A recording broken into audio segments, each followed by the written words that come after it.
Good morning, everyone. I'm going to go ahead and get started. I know we all have busy days. This is ARBORjet's Roots to Shoots webinar, and we will be talking about plant selection. I will leave the end for questions, so please save your questions to then, and I'll go ahead and get started. So let's talk about plant selection and what's the best method for it. So the key to good plant selection, I think, is by starting out, as any good design, is doing a good site analysis of the property. You know, if you're a homeowner, you're going to have a copy of your plot plan. If you're a landscape designer or anyone like that, you're going to be looking for a plot plan. But you're going to be taking some notes on this. You know, where the windows and door locations are. What's the height of the windows? Are they low to the ground? Are they touching the ground? Where's the wind going to be coming from? Water, is there going to be any drainage issues? Is the grading proper?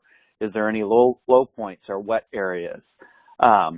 Where's the north location of the house? The north side of the house is going to be key because that's going to be certain plants that we put there. How does the sun hit the house? Soil samples. I think that's one of the biggest things that isn't done when we do plantings is the type of soil. We need to know whether it's clay, sand, or anything like that because that's going to determine if our plants do well. And then another big thing is grading plans. How is the water going to leave the property? Is the neighbor's property going to be a problem and dump all the water under a house? So these are all things that we have to keep in mind when we're trying to choose the right plants for the right locations. Sun placement. You know, how is the sun going to be hitting the house? You know, is it going to make it hot? Do we need to put a tree to block that sun at certain angles or anything like that, as you can see in the diagram? You know, on the shortest day of the year, on the winter solstice, this is where it hits the house, and on the sunrise during June, on the longest day. These are all things that we need to take into account when we're designing to put our plants in to block the house, to save on heating and cooling costs. We want to keep all these in our minds moving forward with that, so we do understand how we're going to lay out our design and what plants we choose. You know, this is a nice picture showing how they used a shrub to block the sun coming into the window. You know, that may be a tree. It may be too close to the house, but that's what they chose to do, just as a diagram. You know, plus it adds a little privacy screen to the house. So these are things that we're taking into account when we're looking at the house and how we're going to design it and choose the proper plants for the landscape. Another thing that we probably don't take into account is what's around the property. You know, are we looking, is there a highway or is there an interstate? What's the neighbors have in their property? Is there a screen of trees? Is there a store closer? The school behind the property, you know. These are all things that as a homeowner or even as a landscape designer that we want to go out and look because we want to set up our views to be pleasant. We want to have nice views. We want to see that good view that's open. Maybe that good view going out is a view of the water, so we would want to leave that open. We would want to frame that look. So those are things that we're going to keep in our mind in our design process to choose the right plants for the property. And all those factors are going to come into the play, whether it's a school with the noise that may be coming from that, or the store, the lights from it, the noise from the highway. These are all things that we may want to do to hide that or use plants to screen that noise away. This is just kind of a sample site analysis, you know, to break down how we're going to determine what plants to choose. You know, we're going to look at where the neighbors' yards are because we may want to screen that off, or we may want to have an opening or a fence because that's what the homeowner wants. These are things that we're going to question. You know, a drainage route. How are we going to eliminate the water? Are we going to put some plants that like water to absorb amount of drainage that's going to be coming in? How the sun's going to be hitting the property. These are all things that we're going to be key. We need to know where the north of the house is, so we make sure that we put our plants that can stand the shade on the north side of the house. Know where your utilities are because we don't want to put plants where there's power lines or trees can be trimmed. There's nothing worse than planting trees under a power line to have them trimmed or topped out. You know, these are things that we need to keep in our minds moving forward and understanding these things. You know, some of the notes, like a massive large trees on the neighbor's property, so we may not need a bigger tree in the front yard. These are just notes that we make and keep when we do the design process.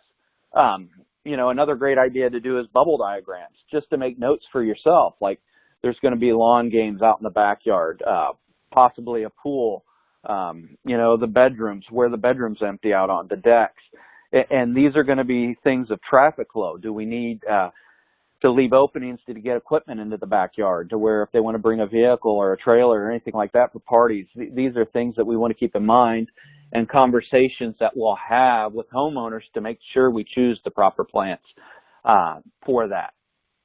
And another big thing that I think that we forget about when we're choosing our plants is a people analysis. You know, what are some of the problems that our customers may have? You know, what do they want to see at their backyard? Because essentially, us as landscape designers, or even as a homeowner, we need to design a landscape that is pleasant, but it also solves our problems. And as you can see on the diagram here, you know, they put in steps going down to a terrace so people can view that, a dock or something, with some plantings out in the piers to make that more pleasant. You know, an entrance to a mall is going to have a grand scheme of trees, you know, to kind of canopy that, to lead you in, to give you that effect, you know. So you need to be asking yourself, what are some problems that I need to be solved when I'm looking at the landscape, and how am I going to do that? You know, maybe the homeowner would want some fragrant stuff. So that those would be notes that we would take to make sure that we choose the proper plants and move forward with that. You know, basic example of a house, you know, this was common, you know, in the early 1980s, 1990s, that we would frame the front door, and that would be a view, and we would have the shrubs going across the front, and then some height with a evergreen or a pyramidal tree or a crepe myrtle, depending on where you're at. Those would be the typical designs that you would see, and how we would frame the front door or give a vocal point. You know, foundation planning through the history. I mean, if you think back into the 1980s, 1990s, everything was sheared. It was like a football or a baseball or a bat or a pyramidal U on the end. I was from the Midwest earlier in my career, and that was what we had. You know, we had 10 or 12 plants that we could choose from. It was a U, burning bush, and some spireas, and it was a very limited palette, so you saw a lot of repetition. You know, ash trees were one of the biggest things that I planted in the early 90s when I was in the Midwest, and guess what? With the AB, it's gone now. So these are all things that we have to keep in mind and see. So those are things to keep in front of you and think about. But let's get into plant selection. You know, what is good design? How do we choose good plants? Well, it's selecting a lot of different plants and a lot of different symbols in that sense. So we need to keep that in mind. So a good design is going to be using color, light, different plants, different shades, you know, different intensities. Typically, when you're doing plantings, you want to go in odd numbers, like 1 plant, 3, 5, 7, 9. You don't want to do even numbers. This picture shows kind of a nice design because you have different groupings of plants. You have different colors. You have some grasses in the back as a different texture. You know, it's kind of inviting. You know, you're walking around, and then you have like an evergreen that looks like a boxwood in the back that's sheared, so it's a little bit more formal, but it kind of wraps you around. It's a different textures. It's showing you different results. The way the light hits. These are all nice selections and plants to keep you moving forward, but in a simplistic view.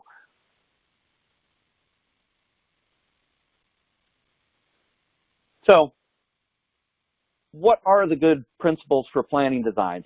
That's what we're kind of here to discuss. You know, so color, your texture, your form, how your design is united or flows.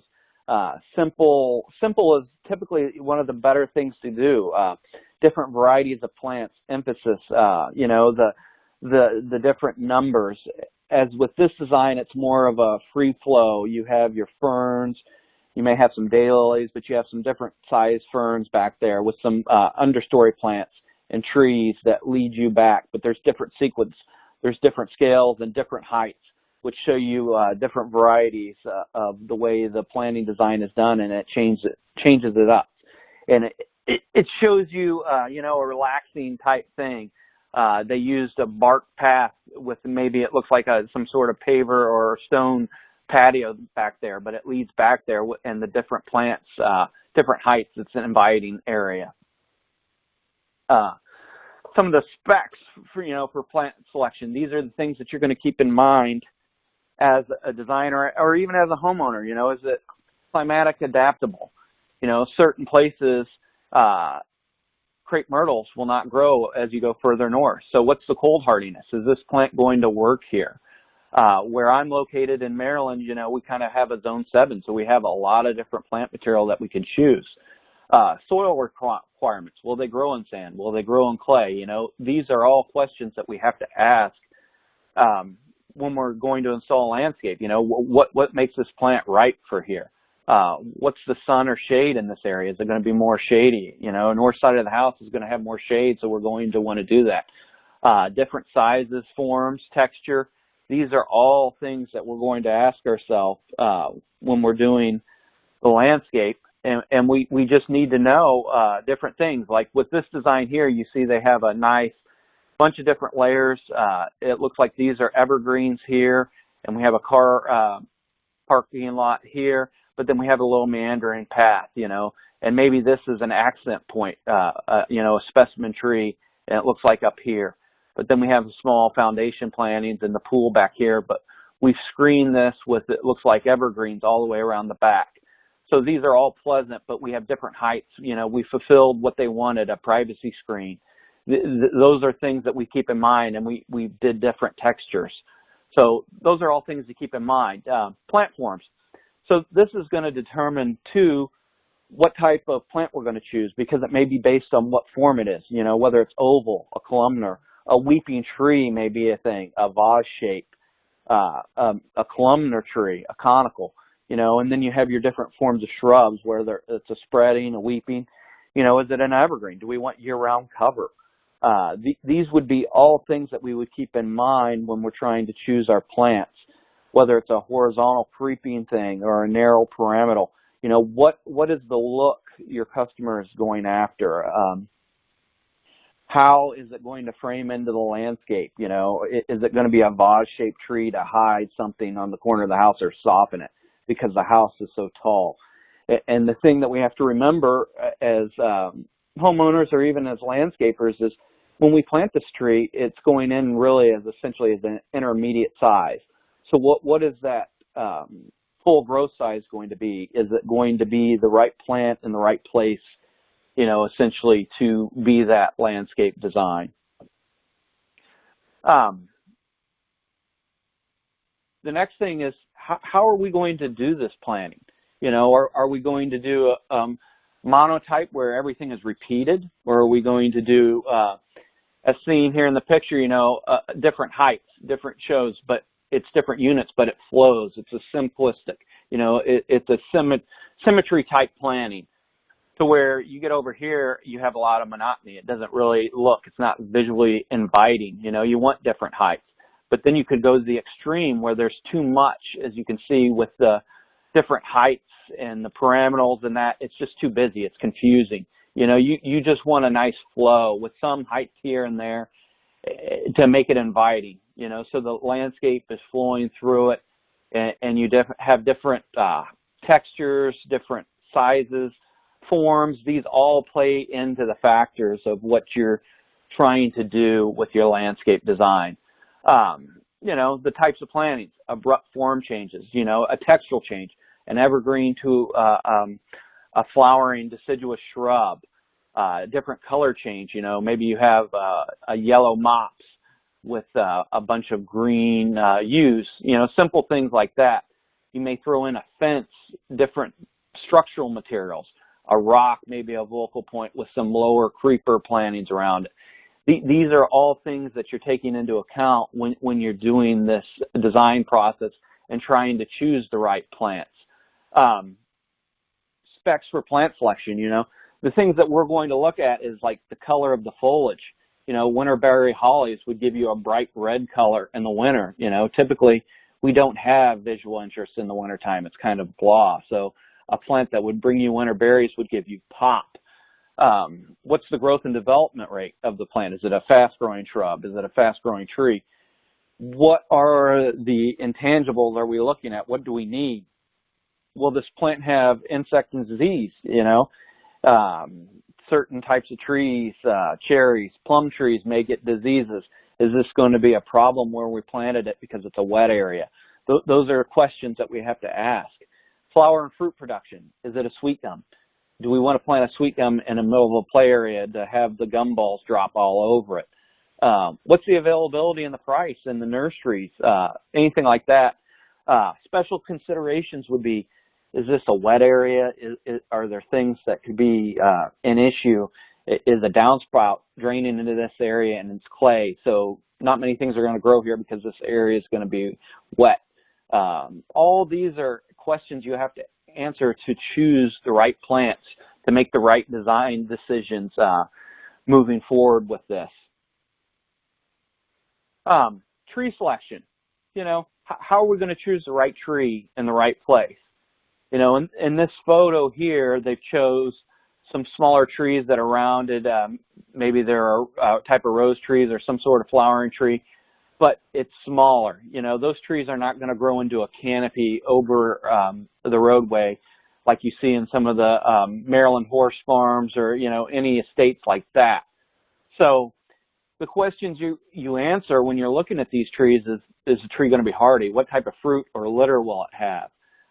Is it going to be like a red maple, which is overplanted a lot of times? Do you want the surface roots? Is that going to be a problem? Should that be a street tree or should that be out? How fast will that tree go? Is it a long-lived? Is there disease resistance in that? And will it grow to the proper size? So these are all questions that we're going to ask, or we want to know before we choose our plants and what plants we go forward with. But some people want fragrant flowers, so your roses, your Carlesii viburnums, your flowering crab apples. With crab apples, you may have messy fruit, so is this going to be in an area that you don't want that? Is this planting of flowers with that realization that it could attract bees, so you wouldn't want to put that to a high traffic area where people are walking up to your front door? Those are things because if people are allergic to bees. So these are questions that you want to do. So maybe you have this planting out further in the yard, but you set it up to be in a view of a window to where they can see it, or they can walk through the garden. Those are some of the questions that you want to do when you're choosing these plants to be fragrant, and what to do with them. Another great thing that can add to your planting would be, the color. Do you want a barberry? It's got a great color, but it's got nasty thorns. So these are things to keep in mind with maintenance, or when you're talking with your customers, or if you're the one doing the planting yourself. Do you want to have a thorny type plant with leaves and that can cut? A Fothergilla, it's kind of just a green plant during the season, but the fall color is extravagant. So do you want that as an accent plant or a key plant by your front door, or would you rather have it out in the landscape, something that you'll see it, because it's not going to be real showy other than the spring white flowers that bloom out early, but then you just got a fall color. Burning bushes are becoming more invasive pests than anything, but they do have a great fall color. And some people like to see that red in the landscape, which you can see with the blue spruce, the globe blue spruce and the red, those are nice contrasts. It's something appealing.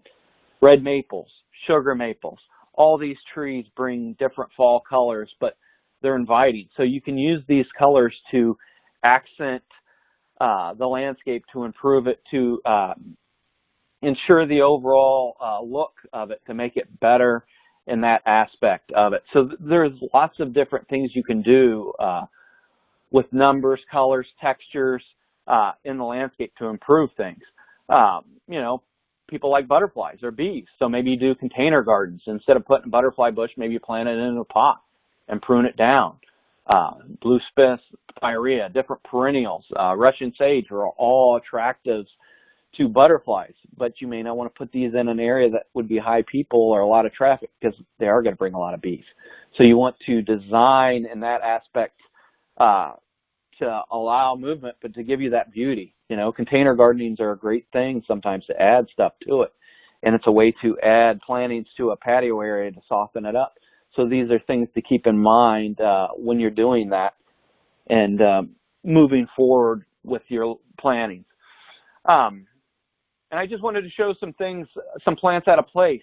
What we see a lot, you know, look what these people did onto this tree. They should have removed it, but they cut a notch out of it to keep it. But that tree is a hazard now to that house because they've broken the integrity.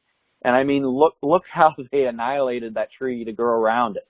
You know, to me, that tree is a weed. It's a plant out of place. It shouldn't have been planted there. You know, it's a problem to the house. But those are some of the things that we have because people are planting plants that shouldn't be that close to the house. You know, my favorite, someone decided to put a quilt on a tree. You know, it's quite enjoyable, but, you know, what is the point of that? And then we have the ever-loving scent eater or the Cookie Monster, and you can see how someone's put the eyes into it. But these are things that trees that should have been removed. They should have never got to the point where they could grow through that fence. You know, it's not the right plant in the right place. And then, you know, the definition of a weed is essentially a plant that is out of place. You know, here's a prostate spurge, which is a weed, but some people may find this plant here a weed because it's kind of blocking the front door, and you can see the sidewalk here, it's limited. So if the homeowner isn't going to do the maintenance to keep it pruned and detailed, then this shouldn't have been planted there. And these are some of the things that we should look at and determine when we're doing plantings and choosing the right plant. So that's pretty much what I have. I'm going to go ahead and unmute you guys if you have any questions, and thank you for letting me talk about plant process.